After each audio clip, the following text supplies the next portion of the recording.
Good morning. We're going to call the meeting to order. Please rise for the Pledge of Allegiance.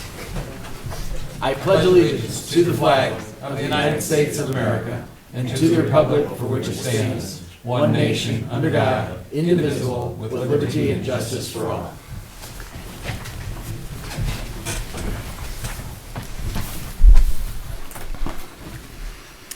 Please join me for a prayer. Heavenly Father, we beseech your divine guidance in this meeting. Keep us ever mindful of our obligation. Grant us, dear Lord, wisdom, tolerance, and courage that we may well serve our county and fulfill our trust. Amen. All right. Move to approve the minutes of September 2nd. I will second that. Any discussion or corrections, changes? Roll call, please. Hambley? Yes. Harrison? Yes. Next up, we have public comment regarding pending resolutions. Is there any public comment regarding pending resolutions? Seeing none, we'll move on to resolutions. Andy Conrad, County Engineer. Good morning, guys. Morning, Andy. I have two resolutions for your consideration this morning. The first is authorizing a change order for contract to pave the parking lot at the highway garage, and that was a slight increase due to extra material. And the second is approving a change order for the bridge replacement on Smith Road, which was actually a decrease in the contract amount. Move to approve both resolutions. Second, discussion, roll call. Hambley? Yes. Harrison? Yes. Permits for the week are there for you. Perfect. Very good, Thanks, Andy. Next up, Jeremy Cinco from Sanitary is here as well. Both of our engineers in the same room. It's exciting. Morning, everyone. Morning. That's a weird thing to be excited about. Three resolutions for consideration today. The first is authorizing cooperative agreement between the County of Medina and Ohio Water Development Authority for the Garman Road Well Site Development Project. The second is authorizing the sanitary engineer to apply for 2026 grant monies available for the replacement repair of failing septic systems through the Ohio EPA Water Pollution Control Loan Funds. And the final is authorizing the sanitary engineer to enter into an agreement with GPD Group for the construction inspection services for the Bactwell and Branch Road Water Main Improvement Project. Move to approve the three resolutions. Second, is there any discussion? On the septic funds, is that something, will you have more information or present about that at some point in a future time? Do people petition your office for those? That goes all through the Health that department. goes through the health department. We're just kind of the bank for them. Got it. Maybe it would make sense to have them in, because that's something. That'd be a good that idea. Yeah, could sure. be beneficial. Roll call, please. Hambley? Yes. Harrison? Yes. All right. Thank you, Thanks. Jeremy. Thank you. Next up is Transit. Shannon Ryan. Good morning, Shannon. Good morning. Just have one resolution approving the submission of applications with ODOT for state fiscal year 27 for our funding for preventative maintenance operations and vehicle purchases. They get started very early, so the process is beginning today. Move to approve. Second, discussion, roll call. Hambley? Yes. Harrison? Yes. Thank you, Shannon. Thank you. Next up, we have HR. Holly Murin is here. Good morning, Holly. Good morning. Good morning. On our personnel changes resolution today, we have one new hire in building, one promotion at senior and adult services, 7 rate increases, 2 in sanitary, 1 in transit, 1 at county home, 1 in maintenance, 1 at senior and adult services, and 1 in human resources. Move to approve. Second, discussion, roll call. Hambley? Yes. Harrison? Yes. Thank you. Thanks. Thank you. Next up is Brett Thomas from Finance. Good morning, Commissioners. Hey, Brett. I have 9 resolutions for you today. Our first one is expenditure adjustments for various funds. This is mostly we have a couple grant movements, as well as our medical mutual insurance premiums that needed just a line item swap. Our second resolution is revenue adjustments for various funds. These are all fairly small filing fees that need to be recategorized. Our third resolution is cash transfer for various funds. This is actually reimbursing our capital improvements now that the jail security platform has been completed. Our fourth resolution is authorizing to transfer the gasoline rotary fund. The amount for this month is $22,606.56. Our fifth resolution is creation of a juvenile specialized dockets fiscal year 25 fund and authorizing their appropriations for $55,000. The money is coming from the Ohio Department of Health and Addiction Services. Our sixth resolution is approval for the Family First coordinator for the Family First Council for a service coordinator between Family First and the Board of DD, not to exceed $7,826 for the Board of DD. Our seventh resolution is also for Family First Council, and that is the Family Centered Services and Support Grant between Ohio Department of Children and Youth and FFC. That grant is in the amount of $68,370. Our eighth resolution is expenses for county officials, nothing out of state this week. And our ninth and final resolution is our weekly bills in the amount of $1,996,504.41. Move to approve the 9 resolutions. Second. Any discussion? Roll call. Hambley? Yes. Harrison? Yes. Thank you. Thank you, Brett. Next up, Matt Springer, County Administrator. Good morning, Matt. Morning. I have 3 resolutions. The first one is allowing employees to serve as precinct election officials for the November 4th general election. The second resolution is approval of a policy manual for the Medina County Dog Shelter. This is something that our advisory group has been working on for several months now and provides a single source document for policies. And then third and final is authorizing the Medina County Land Reutilization Corporation to serve as our lead entity for round 2 of the Ohio Building Demolition and Site Revitalization Program. Move to approve the 3 resolutions. Second. Any discussion? I just thank you to everybody who's been involved in the dog shelter advisory committee. I think that's a good kind of more intentional and comprehensive overhaul of the policies that are there, and gives us a good framework moving forward. So thanks for your work on that. Dell's in the room. Dell's going to have an update for us briefly, but appreciate everybody who was involved in that. Roll call, please. Hambley? Yes. Harrison? Yes. Okay, thank you. Thank you, Matt. Next up, right on cue, department updates. We're going to start with Del Saffel, the dog warden. Morning, Del. Good morning. Morning. We'll just start off with the updates. The last time we did the updates was June. So from period of June to yesterday of September, we had 72 dogs come through the shelter. 7 was pending. That's been there for quite some time, but the rest of them are all new. We currently have 13 dogs for adoption. All dogs are available. During that period, we had 28 of them that was reclaimed by the owner, 31 that was adopted out, and out of that 72, 7 was surrendered by the owners. The average length of stay on the dogs, the nice dogs seem to go right away, anywhere from 1 to 4 days. Some of the other dogs have been there for several months. Some of the dogs we got into rescue, we've had a couple dogs there that was there for a lengthy time, just got placed into a rescue that they're working with. The volunteers have coming in through that period where they have a logged in of over 84 hours of volunteering over the year. From year to date, we're about 200 hours logged for the volunteers. The events we just did, August 23rd, we did an adoption day at the shelter. We called it the Dog Days of Summer. We adopted 1 dog out that day, but then we had 2 more go on the following Monday. We had several rescue groups there. We had Paws and Prayers, Kind Paws, the Bark and Biscuits. She makes the homemade treats for the dogs.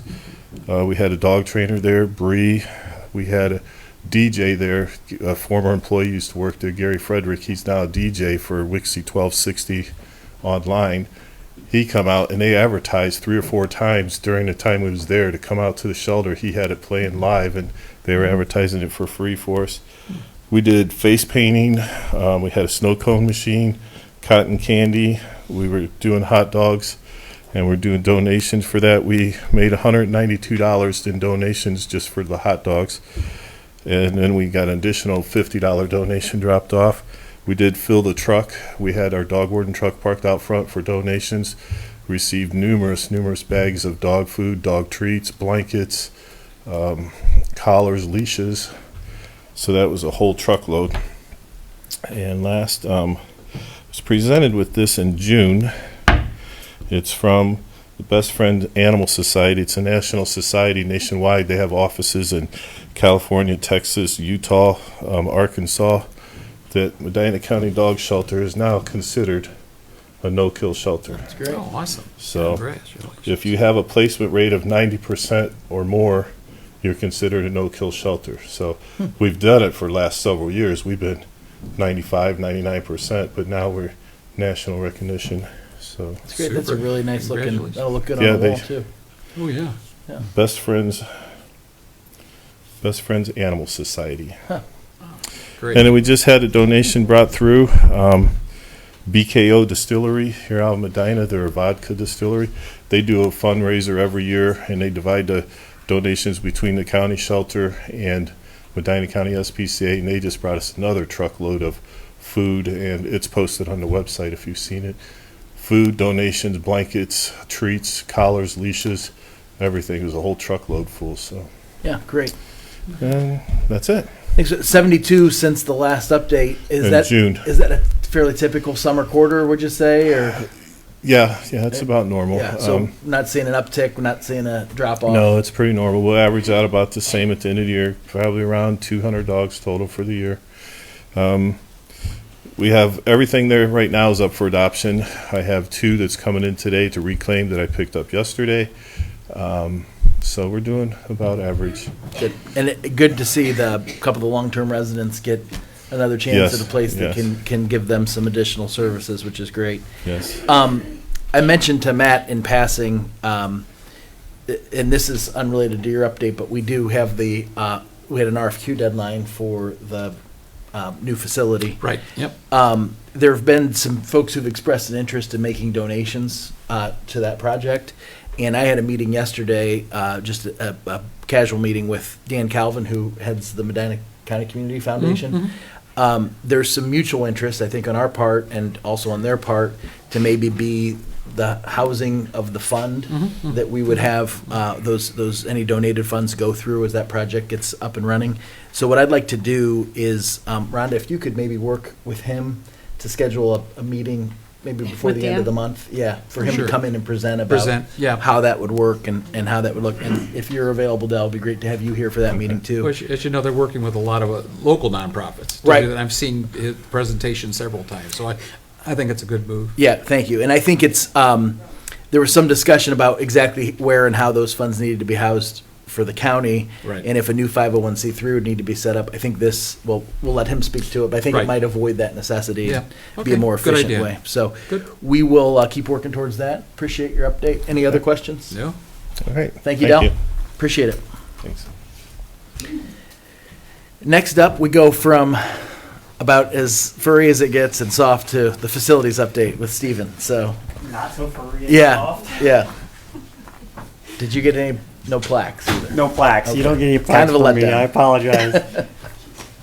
I do have some. Let's see here.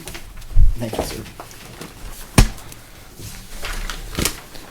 So since our last update, we'll just go through the buildings again. The RTU at 60 Public Square has been completed. We do have a punch list items that need to be taken care of yet. We have not fired that furnace yet, so it's up on the roof. It's been a little too warm. I know we've had some cold days, but we haven't necessarily yet, needed yeah. it yet. So Okay. we will understand more once we get back into that. For the administration building, the elevator has been completed. We are still waiting on the stainless steel cladding on the doors, and we do have a scratch on one of the doors. So we will get that taken care of as I get that information back. The electrical panel replacement is still ongoing. The tentative date right now is October 13th to have the electrician back in here. That's Columbus Day for us. So we will not be here, and they should be able to get in here and work and close the building down. I do believe that it'll be a total power shutdown. We have some problems with our main switchgear coming in. They just want to verify that it's working appropriately when they do this work. So they want to be able to shut the entire building down to do this work. Ohio Edison will also be involved with that power shutdown. So we'll continue to coordinate all of those efforts. I think there's a locked up piece inside of the main switchgear coming in. How will that affect our servers, IT, our nodes? We will let them know they have generator backup on Right, okay. on the auditor's IT Right. room, so we should be okay there. But we will continue to confirm all of those pieces. Okay, good. From the HVAC standpoint, the chiller here has also been completed. The punch list items, again, there's just a couple items that have been questioned of why we did certain things, but that's being answered. The 4 standalone units, we've had a lot of issues going back and forth the manufacturing process, and then the EPA changed the rules for refrigerant, and that rule and changed the equipment, which then they had to re-engineer. And then once they re-engineered it, they don't make equipment in that size for that refrigerant. And the EPA is kind of pushed further or quicker than the manufacturing process can be. However, right at this point in time, ship date is October 15th. They're hoping to have all 4 of those installed before Thanksgiving. Some of that is still the ARPA funding, which has to be done and paid for by the end of this year. So we are aware of that. The wayfinding signing is still being looked at. We've reached out to a couple different companies outside of the companies we originally. It seems like the lack of response is kind of across the board in the signage world. So we'll continue to work through that. The exterior doors have all been replaced. We did put in new fobs, and unfortunately those would not work with our current fob readers. I'll get further on in just a second. So that piece so the doors are up and operational. The fire alarm panel has also been upgraded and taken care of as part of all of that. The security and camera system has been ordered. So we are putting the security camera system, and we're putting a new security system on this building, which will bring back in the fobs that they just put on and removed. And then everybody in the building will then get reissued a new fob during that process. So all of the fobs inside of this building will then get switched to something more controlled. All right, for the county home, the north wing repairs, the structural repairs have been completed, so everything foundationally, internally has been taken care of. They drywalled and insulated the ceiling, so that it's like the deck that leads to the floor above, and then from there they'll actually hang the ceiling, so it'll be a drop ceiling that's inside of that space. Wall and soffit framing is being done as we speak. The front porch has been demolished. The exterior foundation has been exposed, ready for a waterproofing. There has been some subject matter discussions on what kind of waterproofing we need to be using there to get the best life out of it. With it being an old building, it doesn't structurally take it well. And then the IT closet has been reestablished. We are wiring that currently, so our team is doing all of that work. Is it unreasonable to expect it'll last another 150 years? Is that unreasonable? I am not going to comment on the foundation. longevity of any part of any building. So that's the expectation from past the practice, expectation of the waterproofing was actually a 30-year warranty. Okay. That's so pretty good too. It is a pretty good warranty. Yeah. However, I don't think they can warranty it because of its being sandstone and such a rough surface. They're doing the best they can. Yeah. Correct. We've done a lot of things to that building that should make it last a very, very long time. The engineers building, we are still working with the architect on designs for the bathroom entryway and the meeting room renovation at the front of that building, so at 791 West Smith. Human Service Center, the ground floor restroom project has begun. Demo is ongoing. As a matter of fact, I think we got a complaint already this morning about the jackhammering that's happening after the cut the flooring out for the new plumbing. The AHU and RTU replacement upgrade is done. Again, there's just on a punch list items what's left on that. The generator is still waiting for that to come in. The boilers that we removed from the 93 Public Square Courthouse are being installed currently. As of right now, the first one is installed and is running, and we are maintaining temperatures better in that building than what we've had in years. So we're hoping we've solved a few problems with this. The second one's being installed currently, and then I have Gardner going to come back out and integrate both of those boilers into our BAS system, built-in automation systems. The elevator modification is still with Kone elevator being engineered. So as soon as that is done, we will get a start date, which will be after the completion of the ground floor restrooms.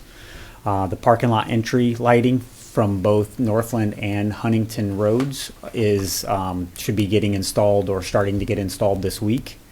And then the jail fire alarm panel has been finally fully replaced. It has actually gotten inspected, so it has been approved from our fire marshals. So, and I just want to mention it's always appreciated that you go through things in such detail, but things like finding another use and another life for those boilers coming out of the old courthouse where the city's got different plans for it and don't need it anymore. Those are the kinds of things that I just really appreciate about having you having the foresight to say there's another use for this, there's more useful life left. So those are the things that we really do benefit from and save money. I mean, you see a lot of times where these new constructions go up and it's out with the old, but when there's an opportunity to reutilize things like that are high dollar costs, I just wanted to acknowledge that. So I appreciate that. Thank Yeah, you. it's great. Yeah, those are great boilers. Hopefully, Oh, yeah. those will last longer than the new efficient boilers. Yeah. So, Yep. All right. very good. Thank you. We won't comment on that, but thank you. Next up, we have public comment. Looks like there are several folks here from the public who wish to comment. So what we will do, we'll just kind of go around the room. Anybody who has something to say, when you come up, you come to the podium. If you need a portable mic, we can get you a portable mic too, if that's more convenient. But you'll just give us your name and your address, and then you will have 5 minutes to present. That's how our public comment goes. So we'll guide you through it if you have anything. It looks like you're ready to go. So we'll invite you up first.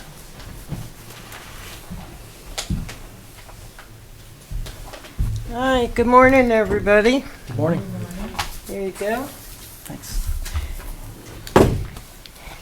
My name is Nola Lothar. I am a resident of 3425 Forest Lake Drive, Medina, and I'm here today to speak against county commissioners approving local jail contracts with ICE. I was here back in May to give testimony that contracts not be made between ICE and Medina County to house people arrested by ICE in our jail. Since then, the situation has changed, requiring me to update my plea to not comply with ICE requests. The Cleveland Plain Dealer on August 27th reported that the Ohio Attorney General, Dave Yost, authorized that only county commissioners can sign contracts with ICE to indefinitely detain people facing civil immigration charges. The detainee may be incarcerated for months or longer until the judge rules in the case. The contract would specify whether or not the detainees could be transported to court hearings or to medical visits. But also in recent months, we have witnessed via the media horrific actions of masked, unidentified ICE enforcers violently detaining people of color in workplaces, neighborhoods, and public spaces. Many of these people are detained without warrant or due process. Some have been found to be U.S. citizens, and from January to June of this year, 60% of those detained by ICE had no criminal record at all. Immigrants have been removed from families and their many civic contributions because they, quote, appear foreign, unquote.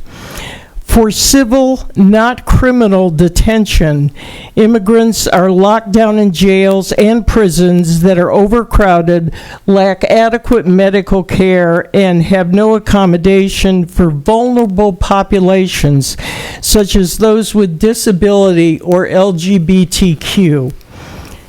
Moreover, many facilities housing ICE detainees provide inadequate food and sanitation. 70% of the 60,000 people detained every day are placed in private facilities. These are defined as non-government facilities or non-federal or local facilities. Medina County Jail would potentially be a private facility. The federal government reimburses non-government and non-federal facilities for housing detainees that have not been charged with a crime. These facilities are reimbursed for housing detainees indefinitely with little or no oversight of their condition.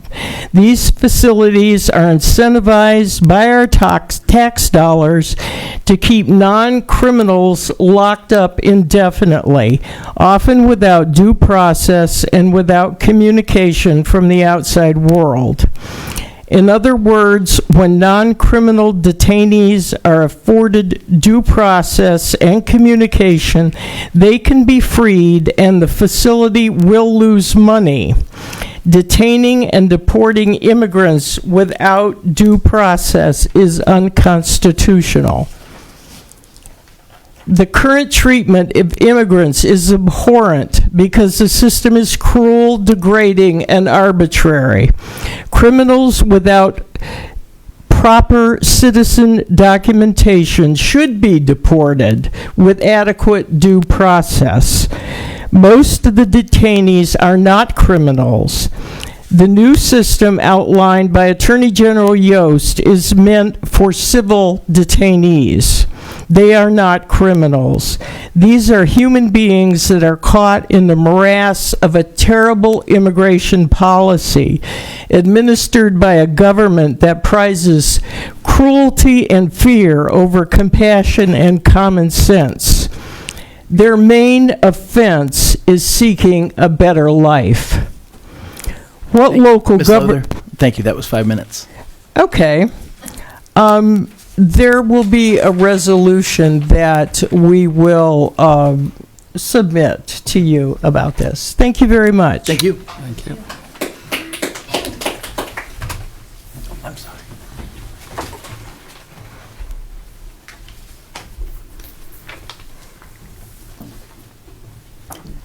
Good morning. Just a reminder, your name and address, please. Yes, my name is Mary M. Hoff. I live at 5065 Fox Haven Drive in Brunswick Hills. And I have a small statement, and I'm going to read the resolution that we've put together for you.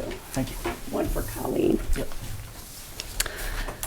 This is a resolution opposing Medina County participation in housing immigrants arrested by ICE.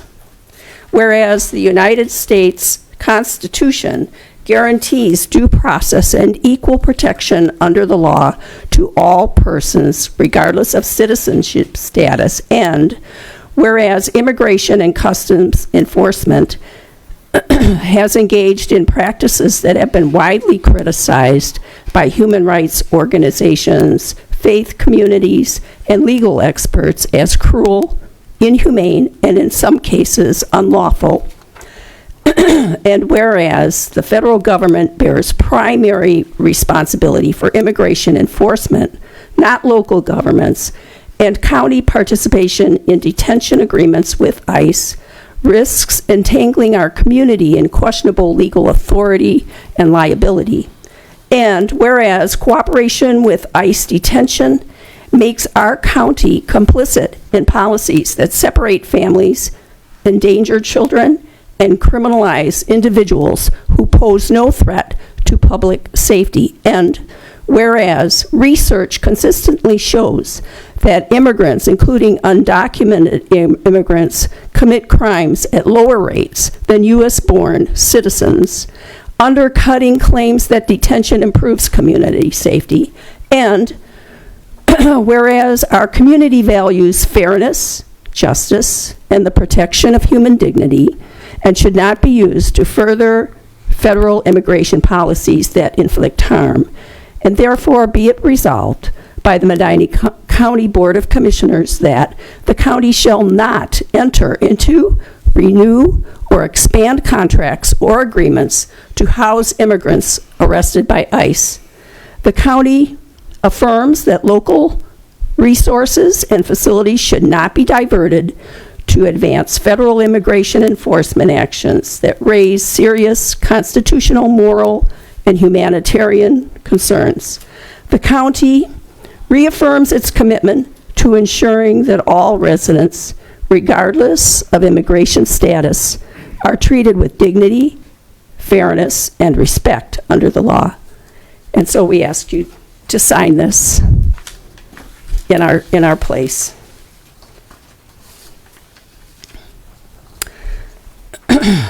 So Ohio Attorney, this is my statement now.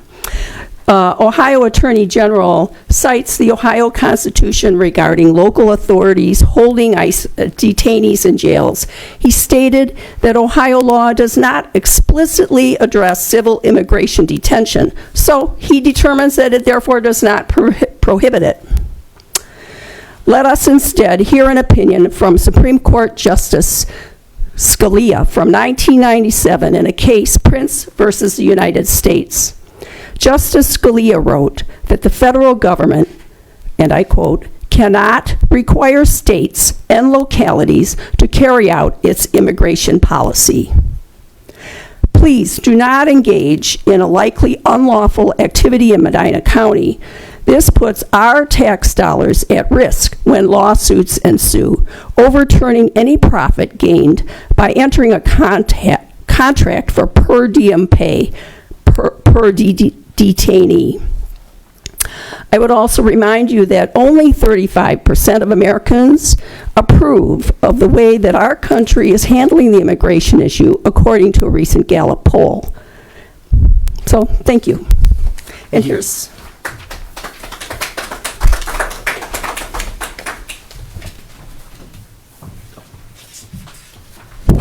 Good morning. Thank you very much. Good morning. My name is Kathy Giuliano, and I do live at Granger Road in Medina. The Trump administration has made a mockery of the Supreme Court, Congress, federal and state officials by undermining their powers to govern.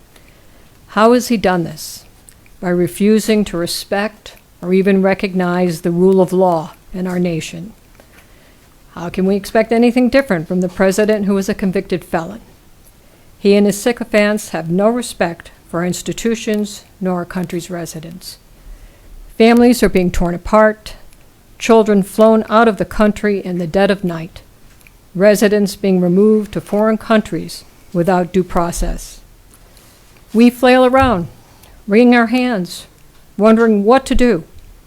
Why aren't our elected officials doing anything to stop this madness? Who will come and save us from this regime? Got news for you. No one's coming. No one's coming to save us. It's up to us. And we need to start locally, with our own town, our own neighborhoods, and say no to this continued onslaught to human decency. No to masked mercenaries instilling fear in our community. No to masked mercenaries disappearing members of our neighborhood. No to mass mercenaries installing our neighbors into the Medina County system of incarceration. We the people need to step up and say no more. Thank you.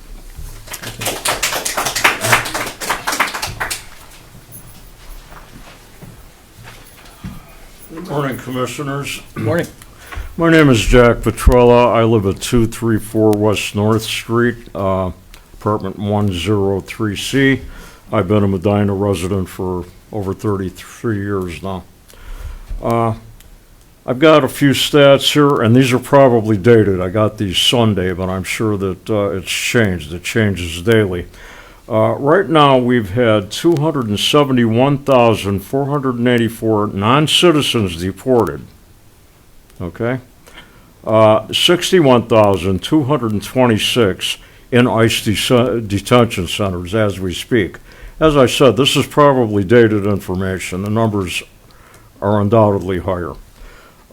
These immigrants don't get a day in court. By ICE's strategy of expedited removal, they've urged immigration prosecutors to request judges to dismiss cases, leading to arrests outside the courthouse once they're released, and they're simply spirited away to foreign countries without due process of law, without a hearing. This is standard policy. They don't have a chance to argue their cases in court. They don't have a chance to argue their cases for asylum or other protections. This is totalitarianism. This is against the Constitution, and it's not the way we do things in this country. I think that this presages a push toward an authoritarian takeover of our government. This is just a pretext. It's the first indication of the way things are going. These immigrants are the excuse. And the pretext is because a lot of them are gang members. I doubt that most of them are gang members. There may be some gang members, but we'll never know that because they never get their day in court. And they're never convicted of anything. They're just spirited away. So I would urge the county commissioners to sign a resolution not to let our jails be used for these kinds of incarcerations. Butler and Portage counties already have an agreement with ICE to do that. I would hope that we would have the integrity not to do that. Thank you. Thank you. I think we've got somebody else. Get you next. Oh, no, we don't. We'll go you, and then. I'm on a different topic, so Okay. if they're all on this topic, I'll wait. Okay. Oh, you can go and go. Are you on a different topic? No, I'm on the same. No, please. Okay.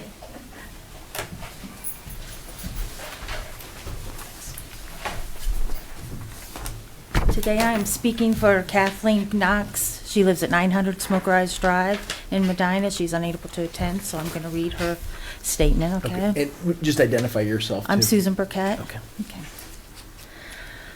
I fully support the resolution opposing Medina County participation in housing immigrants arrested by ICE and urge our county commissioners to sign and support this resolution without exception.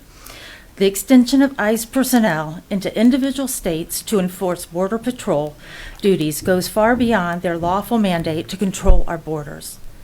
Their repeated violation of due process by apprehending immigrants attending their appointed court hearings and detaining anyone of color to achieve arbitrary quotas established by this federal administration's is at best unconstitutional and at worst cruel and immoral. Furthermore, this overreach of ICE agents signals a very dangerous overshadowing and displacement of our local law enforcement, who we, the people, have elected to serve this community. Our county jails exist to aid local law enforcement, not validate the illegal actions of this administration's masked secret police, which ICE has become. I urge the commissioners who we have elected to serve our community and support our local law enforcement to refuse to bow to the unconstitutional demands of a federal administration blinded by its own political ambitions and sign this resolution. Thank you for all you do for our community. Thank you. Do you have a comment on this? Sure.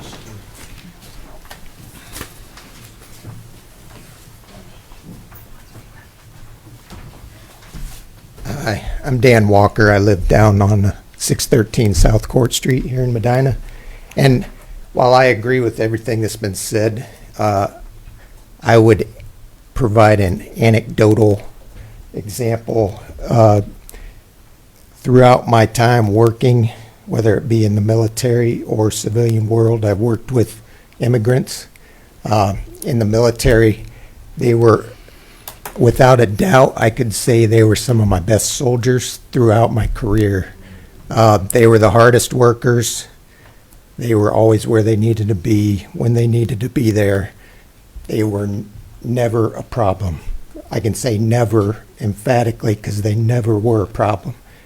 So from that perspective, from perspective of interpreters who have come over and have filed to be citizens, I can also vouch for all of them. In civilian world, working, I don't know if they're legal or not, but co-workers who are immigrants were always good people. And what we're seeing in all these cities where ICE comes in and local law enforcement supports is that the communities are being torn apart. What I don't want to see, not if ICE comes here, they'll be here. They've probably already been here. But when they do come in force, I want to know that my local law enforcement has the community's back. I don't want them to have the back of the ICE agents, because the ICE agents are going to leave. And our local law enforcement is going to remain here with the community. And we don't want the community to lose confidence in our law enforcement because they've taken our neighbors away and have them in a jail getting, what is it, $125 a night to house them. To me, that smacks of human trafficking, although it may not meet the exact definition. But taking money to house our neighbors who may or may not get their time in court, may or may not be shipped off to a third world prison, is not how Medina County should run its business and treat its community. So that's all I have to say. Thank you. Thank you.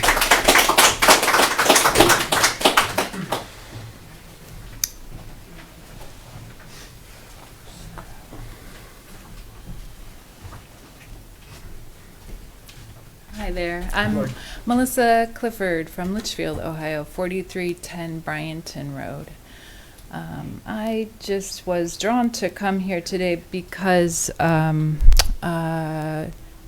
is of the essence with the property tax problem, the broken property tax system. And Commissioner Hambley brought up something that piqued my interest, that you were going to talk about a topic that's very important to me right now. And I'm in the Buckeye School District. Let's see, so I'm not prepared. So what I'm going to do is I'm going to follow the process of the Budget Commission. I understand you're on the Budget Commission process? No? So somebody's... anyway, I'm going to learn about that. I'm going to learn about that. Because, yeah, we have excess revenue in Buckeye as well. And it is even bigger than your excess that you're going to be talking about.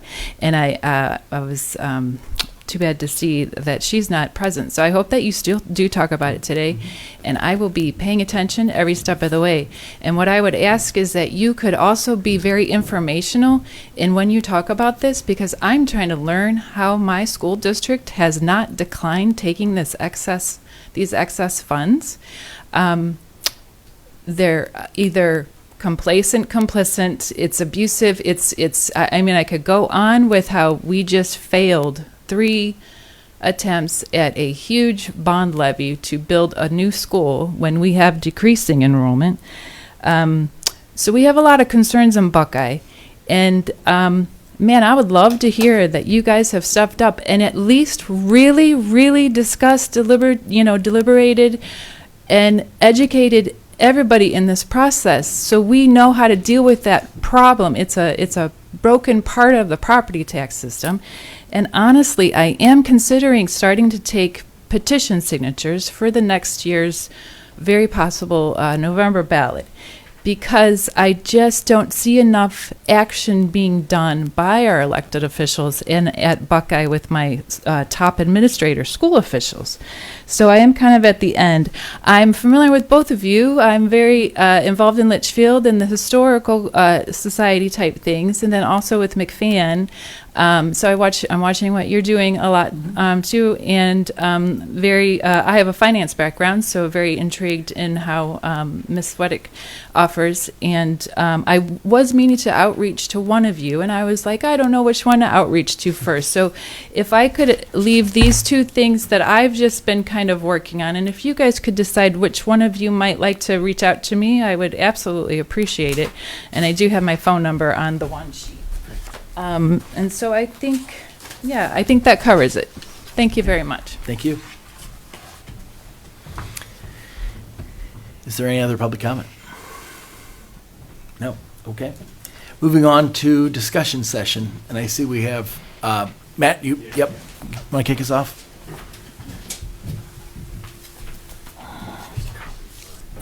All right, great, thanks.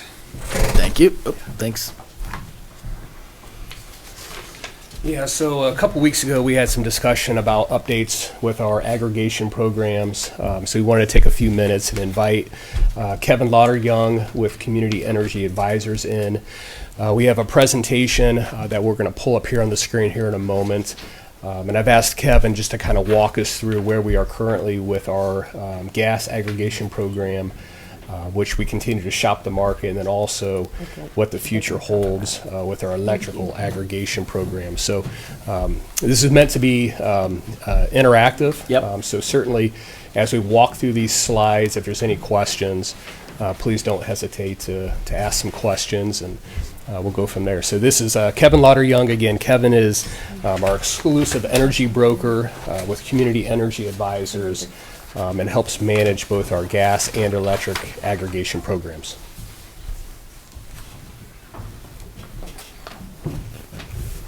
Thank you, Matt. Good morning, Commissioners. Good morning.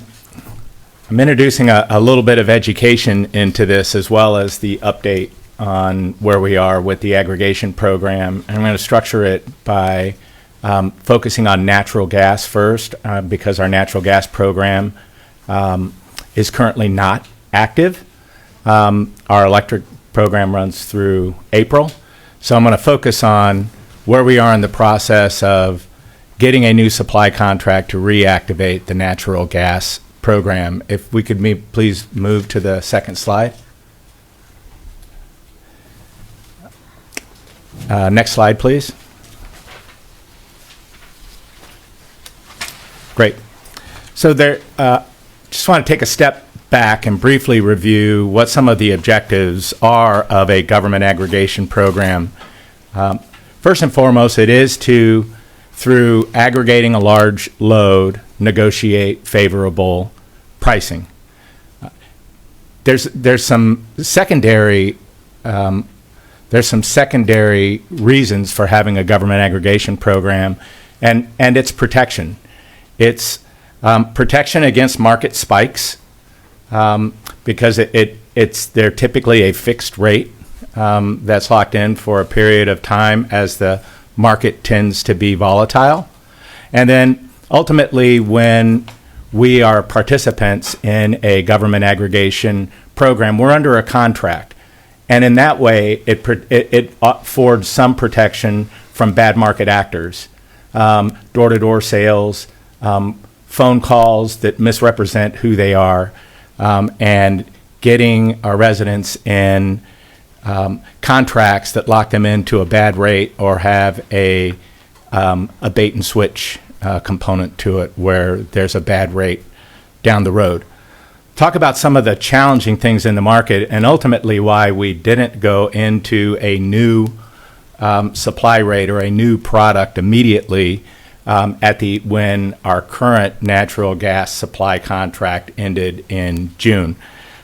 Let's talk about bearish factors. What are bearish factors? What's tending to drive market prices down? Because natural gas is a commodity that is traded and hedged. What's driving it down is we have record high production of natural gas, and there's ample storage.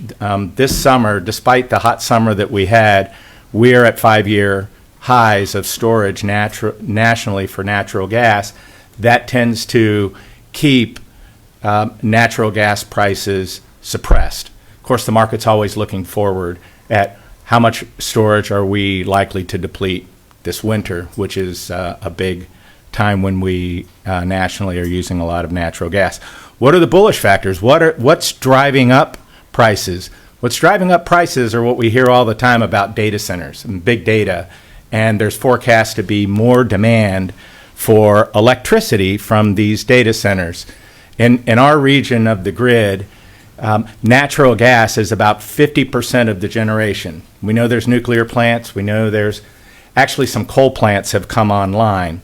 And the coal plants are having a tendency to drive up some of our electricity prices. But in our grid, it's called the PJM region, the forecast is that there will be an additional 30 gigawatts of electricity requirements by 2030. So next 5 years, that 30 additional gigawatts is about a 30% increase in the demand on our grid.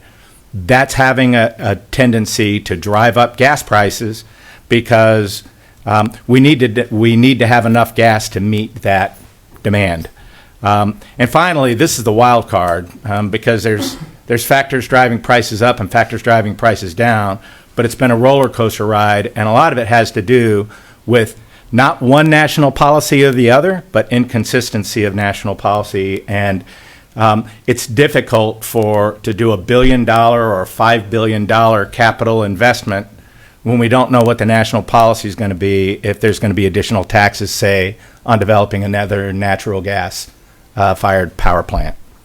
And finally, and this is really the thesis of the presentation here, is what is really has challenged us to get to a place where we're comfortable and confident with a natural gas price for our government aggregation program is that the supply price that we negotiate is based on futures pricing.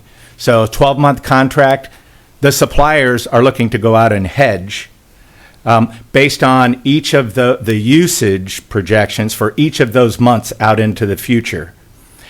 The comparison price that we have is what's called the standard choice offer through the utility company, and that rate is based on the closing price the day before the next month. So the price that we see on our September bill is based on the trading price on the last day of August. So, and what's been happening is on those last and next to last trading day, when we get to what's called the prompt month, the next month, the price has been dropping. So we've been seeing this big spread between what the futures price has been and what our actual price has been for the SCO. Now, we talked about there's a number of reasons why we have a government aggregation product, and it's not necessarily to have the lowest price all the time, it's to provide protection. I'm going to share, I have a slide in here that illustrates what that phenomenon where this prompt month is coming in lower. Here's where we are today with our natural gas program, though. We have a certificate as a county. Medina County is a government aggregator through September of 2026. Our last supply contract expired in June of 2025. It was a 15-month contract. There were about 12,500 residents and small commercial natural gas users that were enrolled in the program. At the end of the program, they all went back to what's called the SCO. So all of the residents that were participating in the program are now with the standard choice offer. If we go to the next slide, please. Let's talk about historic program performance, and then we're going to talk about the bid and the future. You can see that the dotted line is what our contracted price has been. The blue line is Columbia Gas, and the red line is what used to be called Dominion East Ohio. Now it's called Enbridge. That's the utility company. There's actually a $2.75 spread in that they both have the NYMEX rate in it, but they have an adder that the utility company rate has, and there's a $2.75 spread. If you look on the left-hand side of the curve, you can see the dotted line is just on the bottom of the solid line. For the first 4 or 5 years of the program, the negotiated contract rate was a nickel off the SCO. Whatever the SCO came in at, it was going to be a guaranteed 5 cents savings, for example. Or it was, and at one point it was a 3% off of the adder savings, and that's why it was tracking. And so you can see where the dashed line between summer of 2022 and winter of 2024, our contracted rate was above what those SCO prices came in at. And so over the 98 months of the program's existence since November of 16, the program rate has been lower. It's beat the SCO price 69 of the 98 months. Next slide, please. Here's the the RFP update.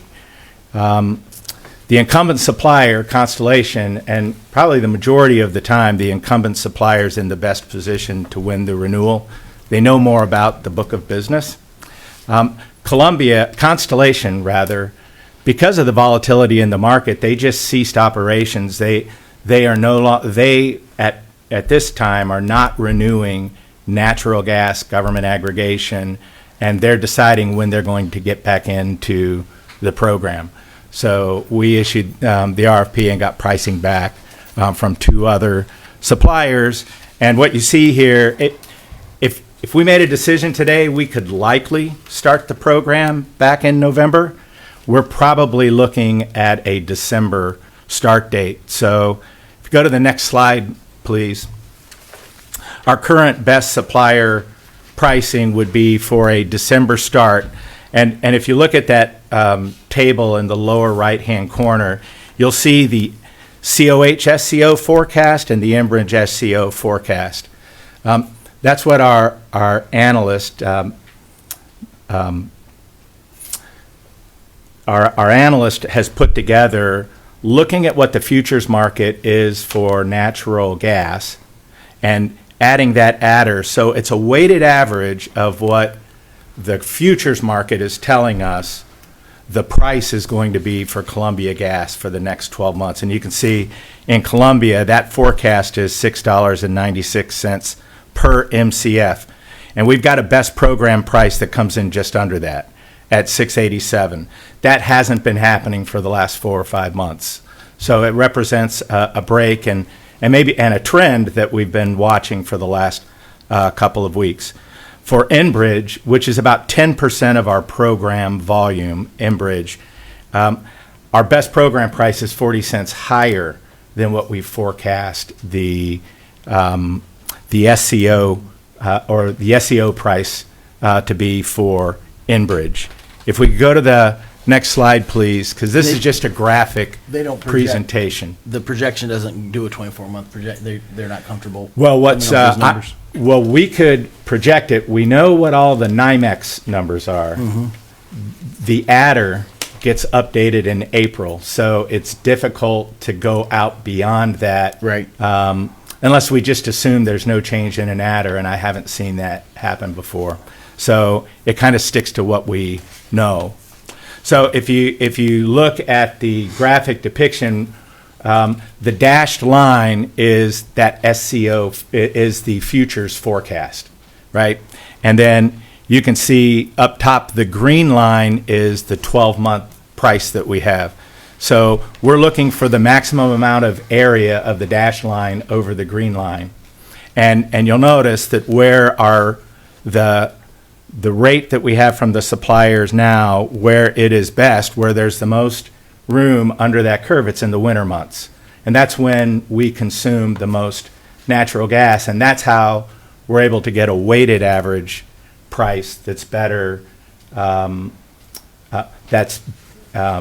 better at the contracted rate than for the SCO. And then you can see down in Enbridge at the bottom, you can see that it's at, the contracted price is at where we're forecasting the highest SCO price would be.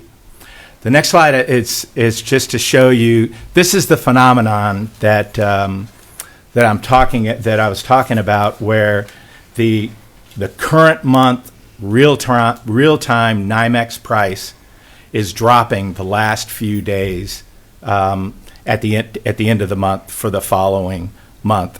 what these colored lines are different snapshots in time of the NYMEX natural gas rate. The yellow line is February 10th. The green line is April 10th. The red line is June 10th. And then we've got an August 11th. So we were taking these at 2-month intervals. And if you look at July 2025, because when we originally we're looking to renew the program, that would have been the first month of the program, July 2025. And if you work your way up, that's the third diamond from the left. All right? If you work your way up, when we were looking at the NYMEX on February 12th, and we're trying to renew for July, the NYMEX was at $3.80. And then in April, 2 months later, it was at $4. And then in June, it came down to $3.50. So, but in June, it would have been too late. We would have had to start in August or September. Now look where it actually closed. It closed at $3.20. So, and you can see how since we've been looking at it for May, June, July, and August, how much farther those diamonds, which is the price the utility company uses for our standard rate, versus what our price would have been had we locked in based on where the supplier would hedge based on the futures markets during those other dates. Now look at the blue line, 811. It's come down, and there's not a lot of room for those diamonds, to keep that analogy going, to get below them, because there's historically the NYMEX kind of bottoms out at $2.50, and we're at the $3 range, and so I'm recommending that it's time to negotiate a best price and reactivate the government aggregation program. It's a risk management tool. It's an optional tool for our residents to participate in.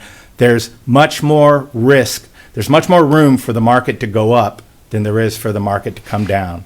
So the market conditions now are where we've got a reasonable estimation of coming in at a supply rate that's about at the SCO rate, that alternative rate if we were with the utility company. And so that's it on the natural gas. I have some educational slides on electricity. I want to be respectful of your time. Are there implications to our PUCO certificate if we don't re-up No. that we can renew that certificate? Correct. Even if we're not under current aggregation? Correct. I just want to make sure that wasn't Right. factoring in. And then this chart I thought was noteworthy because you're talking about the consumption peaks when the price peaks. Yes. But all this it's all price oriented. Do you have the data relative to consumption?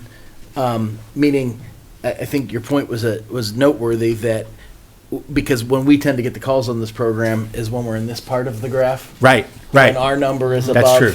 Because they, and I would too, I do the same thing. I look at what I'm paying. Right. Relative to what my provider would charge me at that point in time. Right. But knowing that the consumption spike corresponds with the price being fixed in a favorable way, do you have that data to support those we do. decisions? Because that would We be do. helpful for me to see too. Because that data is what we use to create that weighted average. Yeah, So yeah. multiplying each month Because price. the excess I'm paying in my low usage months That's doesn't right. overcome the savings I realize right. in the high usage months. That's right. Yeah, got it. So Thanks. your recommendation is?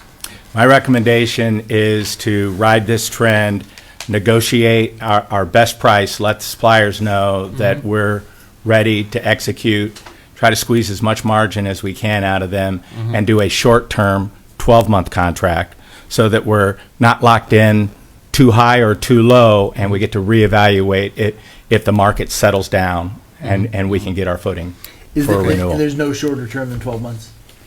There's no shorter term than 12 months, no. Okay. That seems reasonable to Yep. me, given the date and where we're at. Okay. Do you want to look at electricity, or have I overstayed my time? I don't know how to answer that question. If there's some highlights there you can hit for us. So if we could go to the next slide, please. On natural gas, we have 12,500 folks or accounts that were enrolled. In electricity, we have 19,500 that are enrolled. The certificate expires about the same time.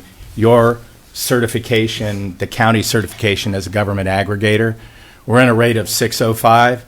Everybody who's participating loves that rate because the standard utility rate's about 9 cents right now. And we did design a green product when we did the last contract back in May of 2022, and our participation in green products was over 20 last September. It was over 20, and now it's at 8. So it's come down just a little bit, but it's nice to be able to offer that as an alternative to customers. Go to the next slide, please. So this is a little bit different chart. You only have one utility company in electricity, and you can see those bumps are every summer. The standard utility rate price goes up when we're consuming the most. And you can see just very few, in fact, for electricity, about 70% of the months, the program rate has beat the standard utility rate. So about 70% of the time, 54 of the 76 months. But you can see the area under the curve if you look since April of 2023. That summer, our standard utility rate went to 12 cents. This is the protection aspect that we're talking about. Protection against these huge spikes in the middle of the summer or in the gas program in the middle of the winter kind of thing. Here's the next slide, please. It's been a really interesting time. When we talked about the data centers, that orange box represents a 900% increase in what we're paying for capacity. So that you can see a rate that we had in 2024, all in of 4.5 cents, is now 8.7 cents. And what you can see is the energy markets, which are the traded commodities for electricity, has actually gone up by 25% in the last year and a half. But then that orange box, what we pay for capacity. Capacity is what we pay through an auction process to have generators prepared to come online when the utility company says, we're going to have a peak demand, and if we don't get more generation in to meet what our customers are demanding, we're going to have a brownout or a blackout. So they run this auction, and last time the auction price came in really, really high. So let me show you these two components real quick. First slide will be energy. Next slide, please. That shows that 25% increase. If you look at 2022 on the far left, these are calendar year strips of energy that were trading at $38 a megawatt hour. That's 3.8 cents. Now, if you look on the far right, that's today. The same calendar year strips for 2026 through 2030 are trading in the $48 range, or 4.8 cents. So that was that first blue block on that last graph. Here's the really interesting one. On the next slide, please. This is capacity. So the light blue bar on each of these groupings is the first energy capacity price. And so you can see that the auction price for the capacity year of 2022-2023, it's a June through May, it was $50 per megawatt day. $50 per megawatt day. That would be 5 cents per kilowatt day. If you look at what happened that started this June, this is why all of our electricity rates went up. That went from June of 2025 to May of 2026. The auction came in at $270. And when you divide that by the number of kilowatt hours we consume, that's how you get the rate that goes into your rate. The auction has already happened for next year that starts next June, and it came in higher. It was an 800% jump and a 25% jump. We're over 90%. The auction hasn't happened for June of 2027 through May of 2028, but FERC, the Federal Energy Regulatory Commission, they issued a ruling of a max and a min. The auction it, by regulation, is going to come in between that max and the min. It's the same thing that was in place for 26 and 27, and it came in at the max. So the forecast for capacity is that we're going to continue to pay these high prices for capacity. And again, this is in preparation for what we think we're going to need to meet the data center and crypto mining markets. So last slide is just the wrap up. We discussed multiple objectives of the GovAg programs, the volatile and challenging energy markets. Suppliers are being very cautious. They always add a risk premium when they do a contracted rate. They're adding more right now because they've never seen an 800% jump in capacity cost. The reason we're recommending to go ahead and get a new supply contract for natural gas is because we've closed the gap and we think we can get within a reasonable range to afford our residents with some protection against the upside of the market. And we're looking to negotiate a best and final and come back to you with a contract to execute. And that would be in the next couple months, next month? The next week. Next week? Yep. Even faster. So we're going to be going RFP for the electric. And the RFP for the electric will be issued next week. Yep, we've Okay, prepared okay. that and been working with Got it, lawyers got it. over the last month, and that's ready to go out. Because the current for contract ends in April. Yes, sir. Correct. Okay, got it. Okay. Okay. Great. Thank you. For the updates. Very good. Appreciate Thank it. you. We have a couple other folks here. Discussion session, auditor's office. We have anything this week? No? Mike, you're just here on the other item that I'm going to talk about? Okay. Anybody else? Steve? Yeah, just to clarify, and thanks for bringing forward, talking about the property tax, the rollback and so forth. As you saw, Cloverleaf has decided to roll back theirs. They've got a lot of, obviously, media attention on that. Yeah, Colleen is returning next week, and the intention is that we would be discussing that. I'd be talking with, I know, with our finance director and with the county administrator to help prepare the materials for us to start to consider it, and it will be all in a public session. So we'll do our best to explain what we're looking at and also try to come to, I think, hopefully a good decision as to, or at least a plan as to what we need to look at and what we might need to do in terms of hopefully providing some property tax relief. So Great. Anything else? That's all I've got. I just wanted to make a general announcement for next week. We have on the agenda a hearing related to the City of Brunswick waiver request. That is a public hearing scheduled at 11 a.m. for next week, the 16th. I've had some discussions with the prosecutor's office. They've been helpful. Thank you, by the way, Mike and your team, in formulating an agenda. I've referred to this, and Mike will probably roll his eyes with me saying it, but it's not really a quasi-judicial hearing, so I'm calling it a quasi-judicial hearing. I thought that worked. But in any event, because of that, we wanted to have kind of a clear path forward of how it's going to proceed procedurally. So at next week's hearing on the 16th at 11 o'clock, the City of Brunswick will essentially be presenting its case in support of the waiver request. That will consist of any testimony they present as a city. We will also give interested parties an opportunity to present. I don't think there'll be a prototypical cross-examination or anything like that formal, but the interested parties, and when I say interested parties, I mean from a contractual standpoint, interested in that sense in the outcome. So they'd have an opportunity to present, and then we will also have time for public comment related to the waiver request at that meeting. We're going to have public comment, and because we think there might be a lot of interest, we're going to call 3 minutes of public comment for that session. At that point, we would recess and then reconvene on October 14th, at which point the district would present its arguments.